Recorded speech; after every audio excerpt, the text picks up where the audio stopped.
Part 1. Desperate Measures. The smell of burning metal and alien blood filled the air around the field hospital. Sergeant Marcus Chen lay on a biobed that was too small for his human frame, his legs hanging over the edge. Red warning lights blinked on the medical scanner above him. The machine made angry beeping sounds that meant bad news. Marcus could not feel his left arm. He looked down and saw why. The hegemony plasma blast had burned through his shoulder and chest. The wound was deep and black around the edges. Green alien medicine dripped from tubes into his other arm, but it was not helping much. Status report. Marcus whispered to the Cathari nurse who walked by his bed. The insect-like alien clicked her forearms together in what humans had learned meant worry. "Your body is not responding to standard treatment, human soldier," she said in her buzzing voice. "We have tried 3 different healing compounds. Your species is difficult." Marcus tried to sit up, but pain shot through his chest like fire. He fell back on the bed and closed his eyes. Around him, other wounded soldiers from different species were getting better quickly. The blue-skinned Altarians were already walking around after just 1 day. The rock-like granites were growing new limbs. But Marcus was getting worse. Through the clear walls of the medical bay, he could see the war still going on. Explosions lit up the dark sky. Ships flew overhead, shooting at each other with bright energy beams. The hegemony wanted to control this planet because it had rare crystals. The Alliance wanted to stop them. Humans were fighting on the Alliance side, but they were still new to galactic war. "Interesting," said a smooth voice nearby. Marcus opened his eyes and saw the most beautiful alien he had ever seen. She was tall and thin with pale silver skin that seemed to glow softly. Her eyes were large and purple, and her white hair floated around her head like she was underwater. She wore the long robes of a high-level doctor. "I am Dr. Zarathus of the Velthari Medical Institute," she said, studying the scanner readouts. "I have never seen a human patient before." "Lucky you," Marcus said with a weak smile. "We're a pain in the ass to fix, I hear." Zarathus tilted her head to one side, which made her hair drift in a pretty way. "Your language is colorful. But yes, human biology is very different from other species. Most of the galaxy heals through psychic energy transfer. We connect minds and share life force to repair damage. And let me guess," Marcus said, "humans can't do that." "Correct. Human minds seem to be blocked. We cannot reach inside to help." She picked up a data pad and made some notes. "Tell me, Sergeant Chen, how do humans normally heal from battle wounds?" Marcus thought about it. "We're tough, I guess. We just keep going until we either get better or die. Sometimes we get lucky." "That is not very scientific," Zarathus said, but she did not sound mean about it. There must be more to it than luck. A loud explosion shook the hospital building. The lights flickered and some patients cried out in fear. Marcus tried to sit up again to see what was happening, but the pain was too much. "The hegemony forces are pushing closer," Zarathus said, checking her scanner. "We may need to evacuate soon, but in your condition, moving you would be fatal." Marcus looked at the doctor's purple eyes. She seemed really worried about him, which was nice. Most aliens treated humans like they were just weird animals who happened to be useful in fights. "Doc, can I ask you something?" Marcus said. "Of course. Why do you care? I mean, you could be treating patients from your own species or one of the main Alliance races. Why waste time on one human?" Zarathus was quiet for a moment. She put her hand on the scanner and her skin glowed a little brighter. "Because," she said slowly, "humans are puzzling. My people have been doctors for thousands of years. We understand how life works, how energy flows through living things, how to fix what is broken. But humans do not follow the rules. You should not be able to fight as well as you do. You should not survive the wounds you take. Yet you keep surprising us." Another explosion, closer this time. The building shook harder and some equipment fell off tables. "I think," Zarathus continued, "that there is something about humans that we do not understand yet. Something important. And if I can figure out what that is, maybe I can save not just you, but help humans and aliens work better together." Marcus felt sleepy. The pain medicine was making it hard to think clearly. "So what's your plan, Doc?" Zarathus looked at her datapad, then at Marcus, then at the other medical equipment around the room. She seemed to be making up her mind about something big. "There is a treatment I have never tried before," she said. "It is dangerous, possibly deadly, but it is the only option left." "What kind of treatment?" "Complete biosynthetic integration," she said. I would link my consciousness directly to your body's cellular systems. I would experience what you experience, feel what your cells feel, and try to understand your biology from the inside. Marcus did not understand all the big words, but he got the main idea. You want to connect our minds? More than minds. Our entire biological systems would be temporarily joined. I would become part human, and you would become part Velthari. The process has never been attempted between our species. What happens if it goes wrong? Zarathus looked down at her hands. We could both die, or we could be permanently changed in ways I cannot predict. The energy required is enormous, and if your human biology rejects the connection— She did not finish the sentence, but Marcus understood. Another explosion. This one was so close that the windows cracked. Emergency alarms started going off all over the hospital. All medical personnel report to evacuation stations, came a voice over the speakers. All patients prepare for immediate transport. Zarathus looked toward the door, then back at Marcus. I should go help with the evacuation. Or Marcus said, you could try your crazy treatment idea. It is too dangerous. I should not risk both our lives on an experiment. Marcus grabbed her arm with his good hand. His grip was weaker than it should be, but she stopped. Doc, look at me. I'm dying anyway, right? Those scans don't lie. If we evacuate, I'll be dead before we reach the next hospital. If we stay, the hegemony will kill us both. But if your treatment works— If it works, we might discover something that changes how humans and aliens can help each other, she finished. Exactly. So what do we have to lose? Zarathus stared at him for a long moment. Her purple eyes seemed to be looking right into his soul. Finally, she nodded. Very well, Sergeant Chen. But I must warn you, if this treatment works the way I think it might, you may never be the same again, lady. I was never normal to begin with, she almost smiled at that. Then she moved quickly around the room, gathering equipment and setting up machines that Marcus had never seen before. Her hands glowed brighter as she worked, and the air around her started to shimmer.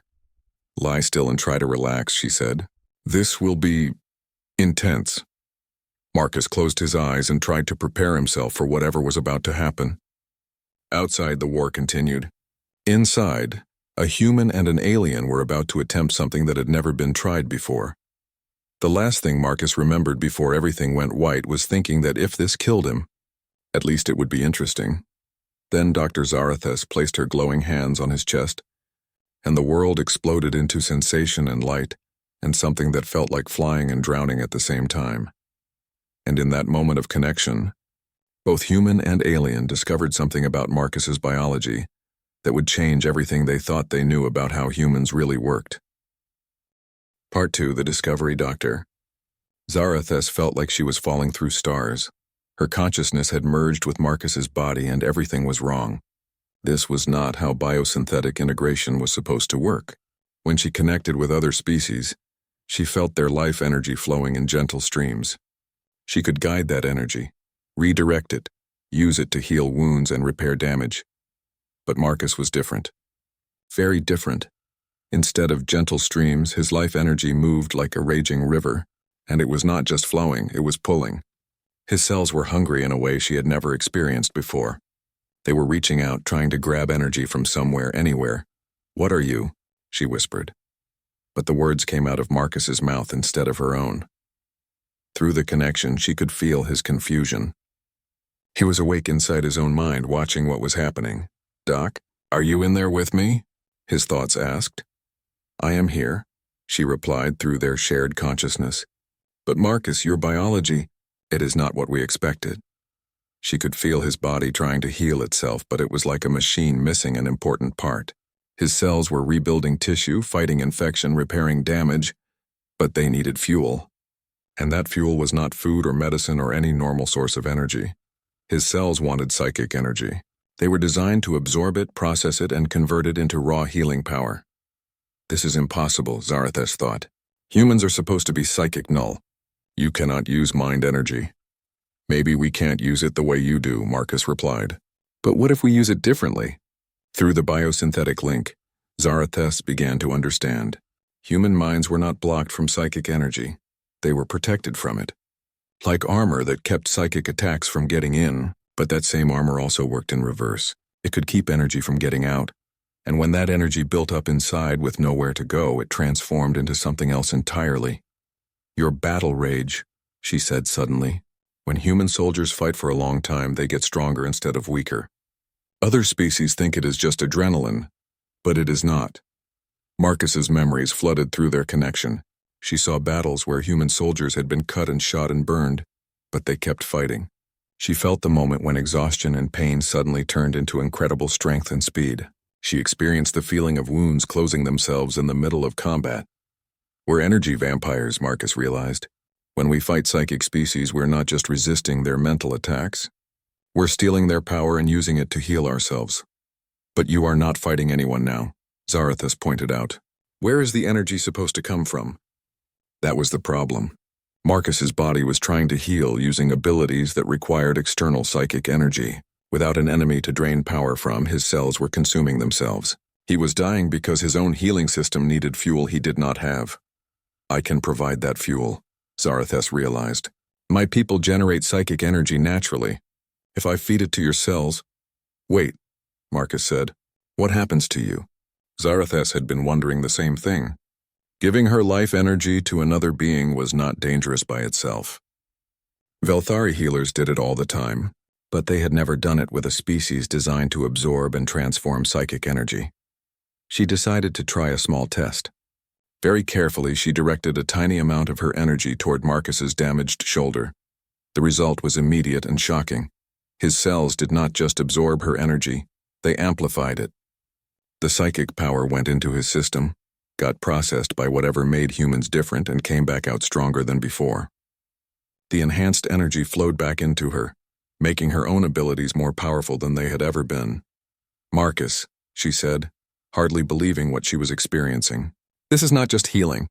This is evolution. Through their connection, she could feel his amazement. His shoulder was rebuilding itself at incredible speed. New muscle and bone grew to replace what had been destroyed. But more than that, his entire body was getting stronger. His reflexes were faster, his vision was sharper, his mind was clearer, and Zarathus felt the same improvements happening to herself. Her psychic abilities were increasing beyond anything she had thought possible. We are creating a feedback loop, she explained. I give you energy. Your human biology transforms it and makes it more powerful, then sends it back to me. We are both becoming more than we were. Is this what humans are supposed to do? Marcus asked. Work together with psychic species like this? I do not know, but I think we are about to find out. The biosynthetic integration was supposed to last only a few minutes, but neither of them wanted to break the connection. Working together, they were fixing damage that should have taken weeks to heal. And the process was getting faster as they learned to coordinate their efforts. Other wounded humans in the medical bay began to stir. The energy field created by Marcus and Zarathus was spreading, touching patients who had been unconscious or dying. Their bodies started healing too, responding to the psychic energy that was now flowing through the room.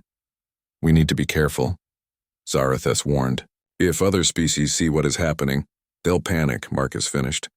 A bunch of humans suddenly developing psychic abilities? That would scare the hell out of everyone. But it was too late to hide what they were doing. Dr. Kethani, the insect nurse, came running over with several other medical staff. They stared in shock at the scanner readings. This is impossible, Kethani clicked. Human vital signs are not supposed to look like this. And the energy output? It is off all the charts, said Dr. Vron, a tall gray alien with big black eyes. Whatever they are doing, it is affecting every patient in this section. More medical staff gathered around Marcus's bed. Some looked excited, others looked worried. A few looked scared. We need to call the Alliance Command, someone said. This could change everything. Or destroy everything, someone else replied. Do you know what the other species will think when they find out humans can do this? Zarathus felt Marcus's concern through their link. He was thinking about the political implications. If the galaxy learned that humans could absorb psychic energy and turn it into power, every psychic species would see them as either a threat or a resource to be controlled. We cannot stop now, she told him. You will die if we break the connection before the healing is complete. And if we continue, then we finish what we started and deal with the consequences later. Marcus made his decision. Do it. Complete the treatment. But as Zarathus began to deepen their connection, alarms started going off throughout the hospital. Red emergency lights flashed on and off. Attention all personnel. came a voice over the speakers. "We have detected unauthorized transmissions from this facility. Security sweep in progress. All medical staff remain at your stations." Zarathus felt a chill that had nothing to do with the biosynthetic integration. Through the hospital's windows, she could see small ships circling the building. They were not Alliance vessels. Hegemony scouts, Marcus said grimly. Someone tipped them off. Dr. Vron was backing away from the bed, his large eyes wide with fear. "I had to report this," he said. "The energy signatures were too unusual. Command needed to know." "You called the Hegemony?" Cathani asked in shock. "I called Alliance Command. But communications are not secure during wartime.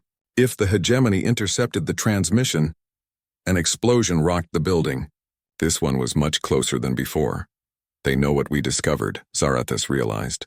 "They know that humans can form this kind of connection with psychic species. And they're coming to make sure no one else finds out," Marcus added. Through their shared consciousness, both of them understood what this meant. The Hegemony could not allow humans and aliens to work together this way. It would make the Alliance too powerful. They would kill everyone in the hospital to keep the secret from spreading. But the treatment was not finished yet. Marcus was stronger than he had been, but still not at full health. If they broke the connection now, he might survive, but he would never be completely healed. If they continued, they might both die when the Hegemony attack reached them. "How long do we need?" Marcus asked. Zarathus checked his vital signs through their link. 10 more minutes. Maybe 15, another explosion. Closer still. The sound of weapons fire could be heard outside. "We might not have that much time," Marcus said. "Then we had better work fast." But as Zarathus pushed more energy into their connection, she realized something that made her both excited and terrified. The treatment was not just healing Marcus. It was changing him permanently, and it was changing her too. Part 3. The Treatment. The first Hegemony soldier came through the hospital wall like it was made of paper. Marcus felt the explosion through his connection with Zarathus, but instead of pain, he felt power. The shock and fear from everyone in the medical bay was feeding into him, getting transformed by his human biology and flowing back out as pure energy. "I can feel them," he said, sitting up on the medical bed. His shoulder was completely healed now, and he felt stronger than he had ever been in his life. 3 squads. Heavy weapons. They're trying to surround the building. "How can you possibly know that?" Dr. Vron asked, staring at the scanner readings in disbelief. "Because every living thing in this hospital is connected to us right now," Zarathus explained. She was glowing brighter than before, her purple eyes shining like stars. "And humans, it seems, are very good at processing fear into tactical awareness." Marcus swung his legs off the bed and stood up. He felt amazing. Every muscle in his body was working perfectly. His mind was clear and sharp. He could sense the positions of every person in the building, feel their emotions, know their thoughts. "Doc, whatever you did to me, it's not just healing," he said. "I can think faster, move quicker, see better. It's like you upgraded my whole system." "And you upgraded mine," Zarathus replied. "My psychic abilities are stronger than ever before. I can reach minds that were previously impossible to touch." Another explosion. Hegemony soldiers were blasting holes in the outer walls. Through the hospital's broken windows, Marcus could see armored figures moving in the darkness outside. They carried plasma rifles and energy shields. "Everyone get down," shouted Cathani. But Marcus was already moving. He grabbed a medical laser from a nearby table. Not much of a weapon, but better than nothing. As he held it, the device started glowing with the same energy that surrounded him and Zarathus. "Marcus, what are you doing?" she asked. "What humans do best," he replied. "Adapting." The first Hegemony soldier came through the hole in the wall. He was tall and gray with 4 arms and red eyes that glowed in the dark. His armor was thick and covered with weapons. Marcus shot him with the medical laser. The beam that came out was not the weak healing light the device was designed to produce. It was a focused stream of pure psychic energy that cut through the soldier's armor like it was made of cloth. The Hegemony warrior fell to the ground unconscious. "Impossible," Dr. Vron whispered. "Medical equipment cannot be weaponized like that." "It can when a human is channeling psychic energy through it," Zarathus said with wonder in her voice. "Marcus, you are not just using my power. You are transforming it into something completely new." More soldiers poured through the breach. Marcus moved to meet them, but he was not alone. Zarathus stayed connected to him, and through their link she could see exactly what he was thinking. She guided her enhanced psychic abilities through his actions, creating perfect coordination between them. Marcus dodged a plasma blast, rolled behind a medical cabinet, and came up firing. His shots were impossibly accurate. Every beam hit exactly where it needed to go. He was not just fighting with his own skills, he was fighting with Zarathus's enhanced perception guiding him. "Behind you," she warned through their connection. Marcus spun around and blocked an energy sword with the medical laser, which had somehow become as strong as a military weapon. The hegemony soldier attacking him stumbled backward in surprise. "How are you doing that?" the alien warrior demanded in his harsh language. "Practice," Marcus replied, and knocked him out with a psychic-enhanced punch. But more soldiers kept coming. The hegemony had sent an entire assault team to capture or kill them. Marcus was fighting well, but he was only one person. Against dozens of enemies, that was when something amazing happened. The other wounded, humans in the medical bay, started to wake up. The energy field created by Marcus and Zarathus had been healing them, but it had also been changing them. Their bodies were learning to process psychic energy the same way Marcus's could. They were becoming stronger, faster, more aware. Private Johnson, who had been unconscious with a head injury, suddenly sat up and looked around with perfect clarity. "Sarge, what's our situation?" "We're under attack," Marcus called back, still fighting. "Can you move?" "I feel great," Johnson replied, jumping off his medical bed. His head wound was completely gone. Better than great, actually. "I feel like I could take on the whole hegemony by myself." "Don't get cocky," Marcus warned. "But if you want to help." Johnson grabbed another medical device, a bone regenerator, and it immediately started glowing with psychic energy. When he pointed it at a group of hegemony soldiers, they all fell down like they had been hit by a stun weapon. "Whoa," he said. "Did I do that?" More humans were getting up. Corporal Martinez, Lieutenant Williams, Sergeant Torres. All of them had been critically wounded, but now they were healed and energized.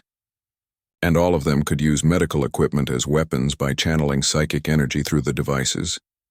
"This is not possible," came a voice from the breach in the wall. A tall hegemony commander stepped through, wearing more advanced armor than the regular soldiers. "Humans cannot use psychic abilities." "You're right," Marcus said, pointing his improvised weapon at the commander. "We can't use psychic abilities the way other species do, but we can use them our way." The commander raised an energy shield, but Marcus's shot went right through it like it was not even there. The commander fell to the ground, stunned. "Sir," Johnson said, looking around at all the unconscious hegemony soldiers.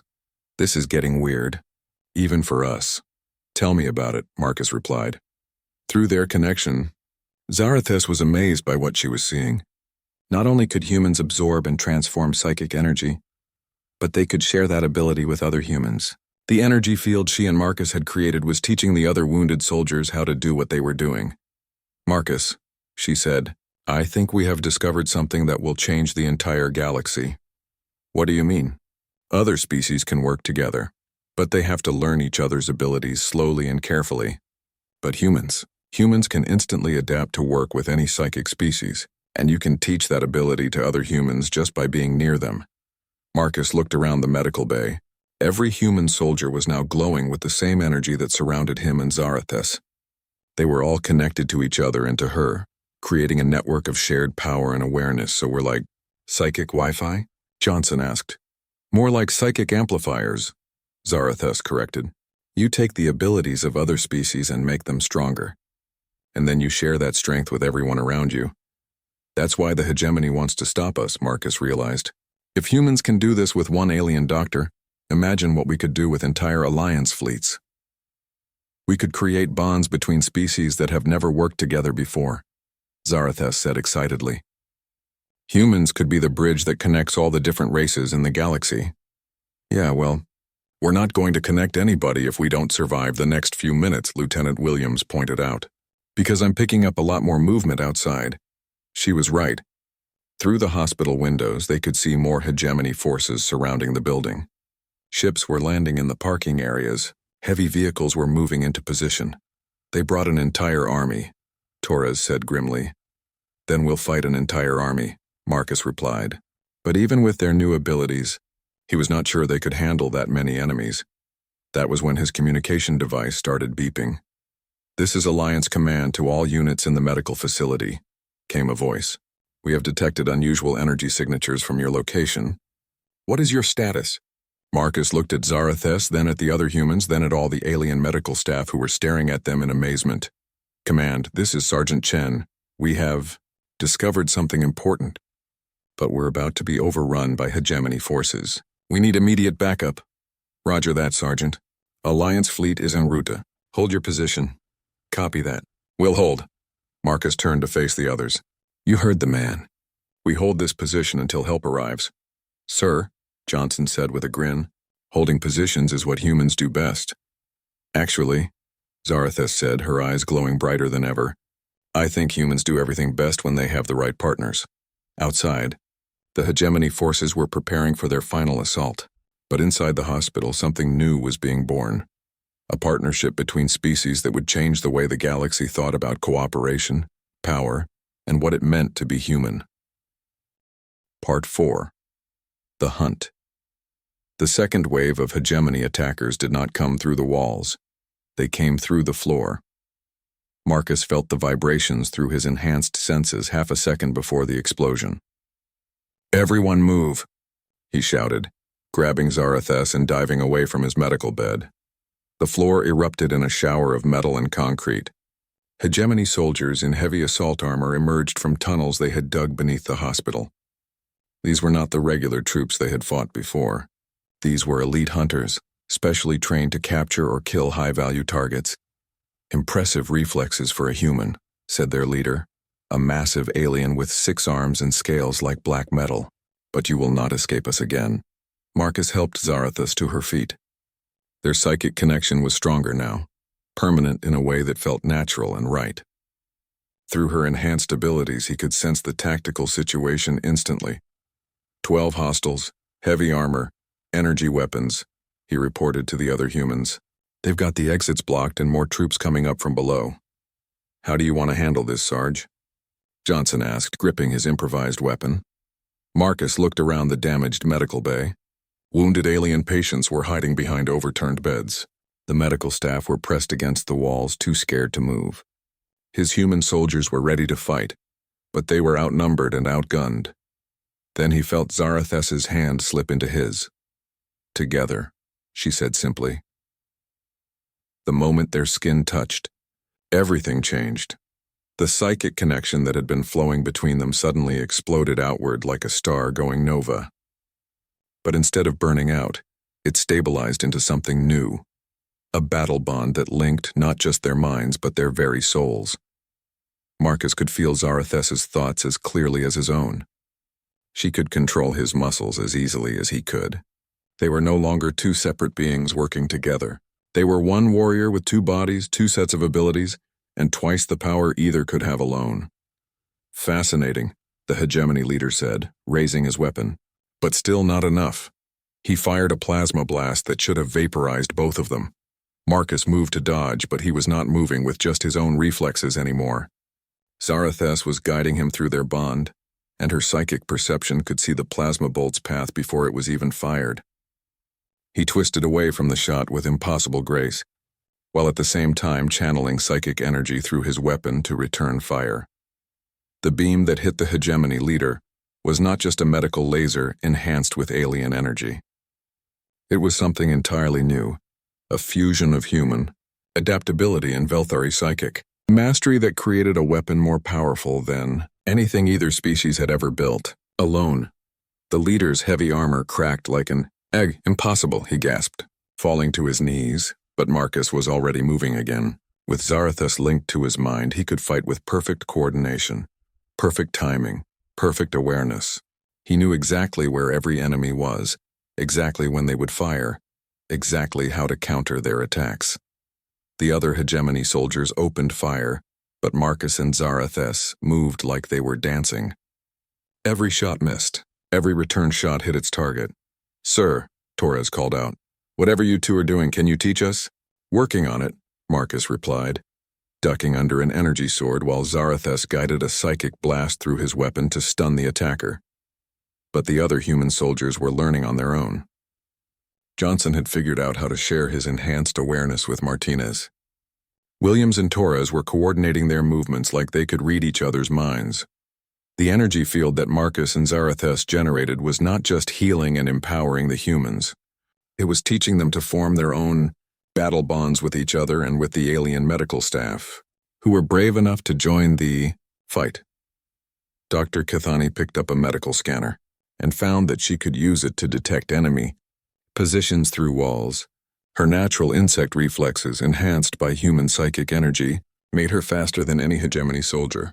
Dr. Vron discovered that his large brain could process the tactical information flowing through the psychic network and coordinate everyone's movements like a living computer. Even some of the alien patients were joining in. A wounded Altarian pilot found that he could use his natural flight abilities to scout from above while sharing what he saw with the human soldiers below. "This is not possible," one of the hegemony soldiers said, backing toward a hole in the floor. "Different species cannot coordinate like this." "You're right," Marcus said, advancing with Zarathus moving beside him in perfect sync. "Different species can't coordinate like this. But we're not different species anymore. We're something new." The hegemony soldier tried to retreat, but Johnson and Martinez cut off his escape route. Working together, they had turned a bone regenerator and a blood analyzer into weapons that could disable enemies without killing them. "Surrender," Marcus offered. "You're outmatched." The hegemony leader, still on his knees with his cracked armor, laughed bitterly. "You think this changes anything? When our command learns what you can do, they will send everything they have to destroy you. The galaxy cannot be allowed to see what happens when humans and aliens truly cooperate." "Why?" Zarathus asked. "Why does it frighten you so much?" "Because," the leader said, "the hegemony rules through division. We keep species separate, suspicious of each other, competing instead of cooperating. But if they see what you have created here, they'll realize they don't need to be afraid of each other," Marcus finished. "They'll start working together the way we are. And when that happens," the leader continued, "the hegemony's power will be broken forever." Through their bond, Marcus could feel Zarathus's excitement. She was beginning to understand the full implications of what they had discovered. "Marcus," she said, "we are not just creating a new way for humans and aliens to fight together. We are creating a new way for all species in the galaxy to exist together." "Yeah," he replied, "and that's exactly what these guys are trying to stop." Alarms started going off again, but these were different alarms. Alliance alarms. "This is Commander Hayes of the Alliance Fleet," came a voice over the hospital's communication system. "We have arrived at your position. What is your status?" Marcus activated his communicator. "Commander, this is Sergeant Chen.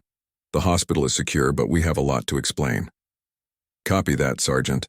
We're detecting some very unusual energy signatures from your location. Our science officers want to know what's going on down there." Marcus looked around the medical bay. Human soldiers were standing next to alien doctors, all of them glowing with shared psychic energy. The wounded patients were healed and alert. Even the hegemony prisoners seemed less aggressive, affected by the peaceful cooperation they were seeing. "Sir," he said into the communicator, "I think you're going to want to see this for yourself." But before Commander Hayes could respond, the captured hegemony leader activated something on his armor. A small device beeped 3 times and then began transmitting. "Final transmission to Hegemony Command," he said in his harsh language. "Human-alien cooperation confirmed. Psychic bond technology operational. Threat level, galactic extinction event. Recommend immediate deployment of the Void Fleet." The transmission ended and the leader's armor went dark. "What's the Void Fleet?" Torres asked. Zarathus went very still. Through their bond, Marcus could feel her terror. "The hegemony's ultimate weapon," she whispered. "A fleet of ships powered by dark energy that can destroy entire star systems. They have never used it before because it would cost too many lives. But if they think human-alien cooperation is an existential threat, they'll use it now," Marcus finished grimly. The communicator crackled with Commander Hayes' voice. "Sergeant Chen, we're picking up massive energy signatures on the edge of the system. Unknown fleet approaching at high speed. All forces prepare for immediate evacuation." Marcus looked at Zarathus, then at the other humans, then at all the aliens who had fought beside them. "Commander," he said, "with respect, I don't think we should run." "Sergeant." "What are you talking about?" "Sir, we've discovered something here that could change everything. Not just how humans fight, but how all the species in the galaxy work together. If we run now, the hegemony wins. They keep everyone divided and afraid. And if we stay? Marcus felt the battle bond with Zarathus pulsing stronger than ever. Around them, humans and aliens were connected in ways that had never existed before. They had become something new, something powerful, something that could not be destroyed by conventional weapons. If we stay, he said, we show them what cooperation really looks like. Part 5. The new alliance, the Void Fleet, looked like a hole in space. Marcus stood on the hospital roof with Zarathus, watching the dark ships approach through the planet's atmosphere. There were hundreds of them, each one absorbing light instead of reflecting it. They moved in perfect formation, silent as death. "They're beautiful in a terrifying way," Zarathus said through their bond. Even her voice in his mind sounded worried. "How long do we have?" Marcus asked. Through the psychic network they had created, Dr. Vraughn's enhanced analytical abilities provided the answer. Based on their current speed and trajectory, approximately 18 minutes before they reach optimal firing position. Commander Hayes's voice came through the communicator, tight with stress. "All personnel, this is your final evacuation warning. Transport ships are standing by for immediate departure." Marcus looked around the roof. His human soldiers were there along with the alien medical staff who had chosen to stay and fight. More Alliance personnel were arriving every minute, not to evacuate but to join them. Word had spread through the fleet about what was happening at the hospital. "Sir," Johnson said, pointing to the sky, "look at that." Alliance ships were not running away. They were forming up around the hospital, creating a defensive formation. But these were not just human ships. Altarian fighters flew alongside Velthari cruisers. Granite heavy carriers moved in coordination with Cathari scout vessels. Every species in the Alliance was represented. "They're staying to fight with us," Torres said in amazement. "More than that," Zarathus added. "They're trying to form the same kind of bonds we created. I can feel their minds reaching out, looking for connection." Marcus activated his communicator. "Commander Hayes, are you seeing this?" "Sergeant, I'm seeing something I never thought possible. Every ship in the fleet is requesting permission to establish psychic links with human personnel. They want to create the battle bonds you demonstrated. Can they do it? We're about to find out. Dr. Zarathus, this is Commander Hayes. We need your help. Can you teach other humans to form the connections you made with Sergeant Chen?" Zarathus looked at Marcus, and he felt her determination through their bond. "Commander, it is not about teaching. Humans already have this ability. They just need to stop being afraid of it." "What do you mean?" "Every human has the potential to absorb and transform psychic energy. But your species has been told for so long that you are psychic null that you believe it. You have blocked your own abilities." Marcus understood. "We've been limiting ourselves because we thought we were limited." "Exactly. But when you stop trying to be like other species and start being truly human, the connections form naturally." Through the psychic network, Marcus reached out to every human on every ship in the fleet. There were thousands of them: pilots, engineers, soldiers, medics, commanders. He felt their minds, their doubts, their fears, and he felt their incredible potential. "Listen to me," he broadcast through the network. "You all know we're different. You've been told that's a weakness. But it's not. We don't use psychic abilities the way other species do because we don't need to. We have something better." "What's that, Sergeant?" came a voice from one of the ships. "We have the ability to make everyone else better than they thought they could be." Marcus opened his mind completely, sharing the feeling of his bond with Zarathus with every human in the fleet. He showed them what it felt like to be truly connected to another being, to share abilities and strength and awareness. The response was immediate and overwhelming. Across the fleet, human crew members reached out to their alien teammates. The connections formed instantly, not the slow, careful psychic links that other species used, but the powerful, transformative bonds that only humans could create. On the bridge of the flagship, Captain Rodriguez found herself connected to her Altarian navigation officer. Suddenly, she could feel the movement of every ship in space around her. In the engine rooms, human engineers bonded with granite mechanics, gaining the ability to sense exactly what their massive machines needed. In the fighter squadrons, human pilots linked with alien gunners, creating coordination that made them move like single organisms. "Incredible," Dr. Vaughn said, his voice filled with wonder. "The entire fleet is becoming a single connected entity. This level of cooperation has never been achieved before." But the Void Fleet was getting closer. Dark energy weapons were charging, preparing to fire beams that could slice through planets. "All ships, this is the Void Fleet, Commander," came a transmission in the harsh hegemony language. "You have 30 seconds to surrender the humans responsible for the psychic contamination. Comply or we will sterilize this entire system." Commander Hayes's voice was calm and steady when he replied, "Void Fleet, this is Alliance Command. We reject your demands. These connections represent evolution, not contamination. Then you have chosen extinction." The Void Fleet opened fire. Dark energy beams lanced out from hundreds of ships, each one capable of destroying a city. But they did not hit the Alliance fleet. The connected human-alien crews moved as one mind, controlling thousands of bodies. Ships dodged attacks that should have been impossible to avoid. Defensive shields linked together to create barriers stronger than any single vessel could generate. Return fire was coordinated with perfect precision. "They can't hit us," Johnson said in amazement, watching the battle from the hospital roof. "Because we're not fighting as individual ships anymore," Marcus explained. "We're fighting as one organism with thousands of parts." The Void Fleet commander's voice crackled with frustration. "This is impossible. No fleet can coordinate with such precision." "You're right," Commander Hayes responded. "No fleet can. But we're not a fleet anymore. We're a family." Through the psychic network, Marcus could feel the emotions of every being in the battle. Not just tactical information was flowing between the bonds. Friendship, loyalty, love, and hope were being shared across species boundaries. The hegemony had always ruled through fear and division, but they had no defense against beings who truly cared about each other.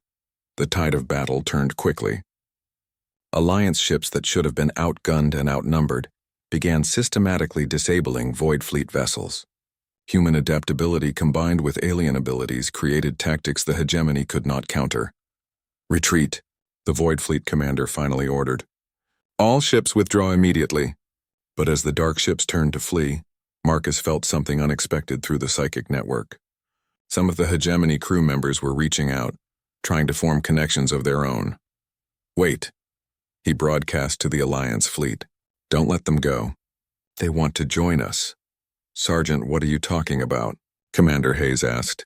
"The hegemony soldiers aren't evil. They're just scared and alone. Their leaders have kept them isolated, convinced them that cooperation with other species is weakness.